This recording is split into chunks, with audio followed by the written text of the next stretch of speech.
Good morning students. इससे पहले वाले लेक्चर में हमने प्रोडक्शन एंड डिस्ट्रीब्यूशन के बारे में बात करी थी। अब नेक्स्ट स्लाइड में हम कोएफिशिएंट की बात कर रहे हैं।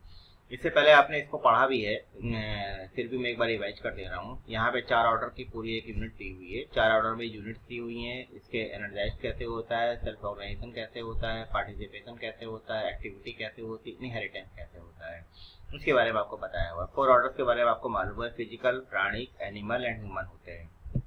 फिजिकल ऑर्डर में क्या यूनिट्स आती हैं, सॉइल, मेटल। प्राणिक ऑर्डर में क्या यूनिट्स आती हैं, प्लांट, ट्रीज। एनिमल ऑर्डर में animals, birds and human order में ह्यूमन बीइंग। अब यहाँ पे अगर हम एनर्जाइज की बात करते हैं तो सॉइल, मेटल इंटरेक्ट होते हैं आपका। अगर प्लांट, ट्रीज की बात करते हैं तो इनमें पल्सेशन होता है। अगर एनिमल, बर्ड्स की बात करते हैं इनमें संवेदनशीलता होती है, सेंसिटिविटी होती है। अगर ह्यूमन बीइंग की बात करते हैं तो सेंसिटिविटी इन आई, इनमें भी सेंसिटिविटी होती है और इनकी बॉडी होती है। ठीक है। अब अगर हम इनर्टनेस की बात करते हैं, इनर्टनेस में एग्जिस्टेंस में ये आपका ये अस्तित्व में होता है। ये ग्रोथ की बात करते हैं, प्राणिक ऑर्डर में हमेशा ग्रोथ की बात की जाती है। एनिमल ऑर्डर में आपका बॉडी की बात की जाती है, विल टू लिव इन आई, जो कि आपका एक आई के साथ या सम्मान के साथ जीना चाहता है।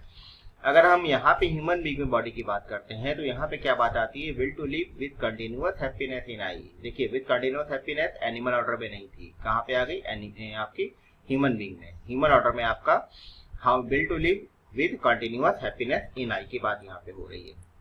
अब अगर नेचुरल कैरेक्टरिस्टिक्स की बात करें तो नेचुरल कैरेक्टरिस्टिक क्या होती है, फिजिकल की आपका फॉर्मेशन, डिफॉर्मेशन। प्राणिक ऑर्डर में नर्चर, बर्सन। एनिमल ऑर्डर में cruelty, non cruelty in I. And human being में आपका जो हम बात करते हैं आपका वो नेचुरल कैरेक्टरिस्टिक नेक्स्ट जनरेशन में हम इसकी बात करेंगे। यहाँ पे इन बॉडी आपका ह्यूमन बीइंग में इन बॉडी की बात करते हैं यहाँ पे नेचुरल कैरेक्टरिस्टिक, और ये हमेशा बात किसकी करते हैं, नेक्स्ट जनरेशन की। अगर एक्टिविटी की बात करते हैं तो एक्टिविटी में कंपोजिशन, डिकम्पोजिशन, यहाँ पे रेस्पिरेशन आता है, यहाँ पे आपका selecting and testing in I. Animal में आपका सेलेक्टिंग एंड टेस्टिंग इन आई आता है। अगर हम ह्यूमन बीइंग में ह्यूमन बीइंग में एक्टिविटी की बात करते हैं तो selecting, analysing, imaging, analysing, selecting, testing in I. Imaging करना, एनालाइज करना, सेलेक्ट करना, टेस्ट करना इन आई। आई में हमको हर चीज को एनालाइज करने की कैपेसिटी हमारे अंदर होती है, जो किसी और ऑर्डर में नहीं होती है। अगर इनहेरिटेंस की बात करते हैं, इनके इनहेरिटेंस कॉन्स्टिट्यूशन बेस्ड होता है, मतलब नेचुरल प्रोसेस होता है। इसमें किसी का कोई भी इसमें कोई प्रॉब्लम नहीं होती, कॉन्स्टिट्यूशन बेस्ड सारा का सारा होता है। प्राणिक ऑर्डर में सीड बेस्ड होता है। सीड बेस्ड मतलब बीज वगैरह के थ्रू हम इसकी नेक्स्ट जनरेशन डेवलप करते हैं। अगर हम एनिमल ऑर्डर की बात करते हैं, यहाँ पे ब्रीड होता है, ब्रीड की हेल्प से हम नेक्स्ट जनरेशन डेवलप करते हैं। ह्यूमन ऑर्डर में आपका एजुकेशन, संस्कार बेस्ड होता है, कि यहाँ पे हम एजुकेशन संस्कार की बात करते हैं। तो ह्यूमन ऑर्डर में हमने स्पेशली क्या बात करी है, यहाँ पे सेंसिटिविटी इन आई की। बॉडी में आपका अगर हम इनर्टनेस की बात करते हैं तो will to live with continuous happiness in I. अगर हम यहाँ पे एक्टिविटी की बात करते हैं तो एक्टिविटी ये क्या करता है, imaging, analysing, selecting, testing in I की बात करते हैं। अगर इनहेरिटेंस की बात करते हैं तो इनहेरिटेंस में एजुकेशन, संस्कार बेस्ड आपका इनहेरिटेंस यहाँ पे आता है। इसमें और अगर हम टोटल इसकी बात करें, इसकी जो आपका येलो कलर में दिया हुआ है, तो नोएबिलिटी एंड नॉलेज इन आई। यहाँ पे आपका right feeling and thought and right understanding, यहाँ पे आपका ये केवल इसके ह्यूमन बीइंग के लिए बात हो रही है। नोएबिलिटी एंड नोएबिलिटी इन आई, यहाँ पे आपका right feeling, right thought, right understanding, जिसकी बात पहले हो चुकी है। यहाँ पे नेचुरल कैरेक्टरिस्टिक की बात करें तो प्रिजर्वेंस, आपका ब्रेविटी एंड जेनरसिटी, में धीरता, वीरता।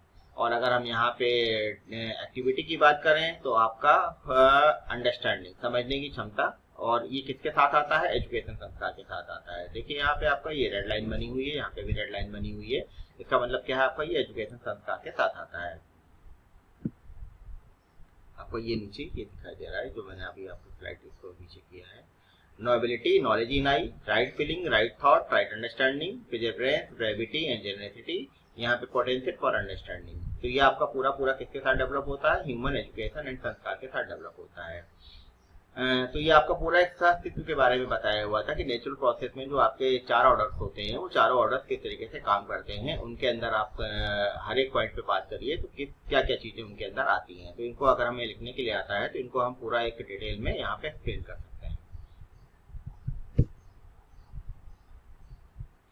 इसके बाद अगर हम यहीं पे म्यूचुअल फुलफिलमेंट की बात करें, ह्यूमन नेचर रिलेशनशिप की, जो हमने इससे पहले चार्ट में आपका बात करी है, तो अगर इनहेरेंट हार्मनी इन नेचर और टू लिव अकॉर्डिंगली की बात करते हैं तो to facilitate a conducive environment for the activity at least not violated of all orders. आपका ये ह्यूमन नेचर रिलेशनशिप की बात कर रहे हैं, म्यूचुअल फुलफिलमेंट कैसे आएगा। तो म्यूचुअल फुलफिलमेंट के लिए ये ऊपर आपका टॉपिक दिया हुआ है, नीचे ये पूरा एक्सप्लेन किया हुआ है। नीचे आपका ह्यूमन फुलफिलमेंट कैसे आएगा, म्यूचुअल फुलफिलमेंट कैसे आएगा। म्यूचुअल फुलफिलमेंट लाने के लिए सबसे पहली चीज है आपकी कंड्यूसिव एनवायरनमेंट एक्टिविटी के लिए हमें क्रिएट करनी पड़ेगी। फैसिलिटेट द इनेटनेस हमको देनी पड़ेगी ऑफ ऑल ऑर्डर, सारे ऑर्डर्स के लिए। फैसिलिटेट द इनहेरिटेंस हमको देना पड़ेगा सारे ऑर्डर्स के लिए। तो ये मस्ट है आपका, अगर हमें म्यूचुअल फुलफिलमेंट चाहिए तो ये तीनों काम हमको करने ही पड़ेंगे। नीचे थोड़ा और इसको एक्सप्लेन किया हुआ है। अगर हम ऑर्डर की 1 बाय 1 बात करें और यहाँ पे human participation for mutual fulfilment की बात करते हैं तो फिजिकल ऑर्डर में अगर हम बात करते हैं तो फिजिकल ऑर्डर में चूंकि आपका हमें रेस्ट ऑफ द नेचर के साथ एक्जिस्टेंस में रहना है, को एक्जिस्टेंस में हमें रहना है, तो हमें इसके हिसाब से ऐसा काम करना पड़ेगा कि फिजिकल ऑर्डर में जो भी चीजें हमारे पास हैं हमें उनको अगर हम डेवलप नहीं कर सकते हैं तो उनका हम ज्यादा शोषण भी ना करें, उनका ज्यादा हम यूज भी ना करें। Facilitate its existence by ensuring conducive environment and maintaining ensuring its constitution. Example constitution of earth, जैसे जो अर्थ का नेचुरल प्रोसेस है हमें उसको डिस्टर्ब करने की कोई जरूरत नहीं है। जैसे आपका नेचुरली जो भी चीजें अर्थ में डेवलप होती हैं और उस नेचुरल प्रोसेस में जब ह्यूमन इंटरफेरेंस आता है तो वहाँ पे प्रॉब्लम होनी शुरू हो जाती है। अगर हम बायो ऑर्डर की बात करते हैं, बायो ऑर्डर में हम कैसे इसका ह्यूमन पार्टिसिपेशन दे सकते हैं। Facilitate it's growth by ensuring conducive environment and maintaining ensuring it's seed. अगर हम बायो ऑर्डर में जैसे सीड ऑफ राइस है, राइस के सीड को हम और अच्छी एक जनरेशन देना चाहते हैं और अच्छी ग्रोथ देना चाहते हैं तो उसको हम डेवलप कर सकते हैं उसकी ग्रोथ के लिए। तो जैसे एक बार जो हमारा चावल की पैदावार होती है उसको और ब्रीड को या उसकी जो सीड है उसको और अच्छा हम डेवलप करते हैं और आगे आने वाली जो सीड है उसको हम इस तरीके से डेवलप कर लेते हैं कि चावल का उत्पादन और अच्छा होता है, बेहतरीन होता है। जैसे आजकल रिसर्च में ये सब होता रहता है। उस केस में बायो ऑर्डर में क्या हेल्प करेंगे कि आपका उसकी सीड को मेंटेन करने की कोशिश करेंगे और उसके लिए जो कंड्यूसिव एनवायरनमेंट के रिक्वायरमेंट है उसको हम प्रोवाइड करने की कोशिश करेंगे।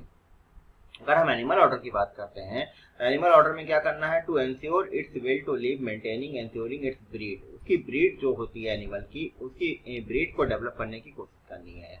तो उसके लिए हमें फिजिकल फैसिलिटी प्रोवाइड करनी है, एनवायरनमेंट प्रोवाइड करना है, उसकी बॉडी की ग्रोथ के लिए जो भी रिक्वायरमेंट है उसको हमें फुलफिल करना है। जैसे ब्रीड ऑफ काऊ, जब भी गाय का बच्चा होता है तो जैसे बछड़ा है तो उस केस में आपका उसके डेवलपमेंट के लिए जो भी रिक्वायरमेंट है, उसके लिए जो भी फिजिकल फैसिलिटी की रिक्वायरमेंट है वो उसको हमें प्रोवाइड करनी पड़ेंगी, तभी वो आगे जीवित रह पाएगा या हमारे नेचर में एक प्रॉपर रोल फॉलो कर पाएगा। अगर हम ह्यूमन ऑर्डर की बात करते हैं तो ह्यूमन ऑर्डर में हम क्या करते हैं, facilitate care of the body by ensuring physical facility environment for existence and growth of the body. जो हम यहाँ पे करते हैं एनिमल ऑर्डर में वही सेम काम यहाँ पे भी होता है।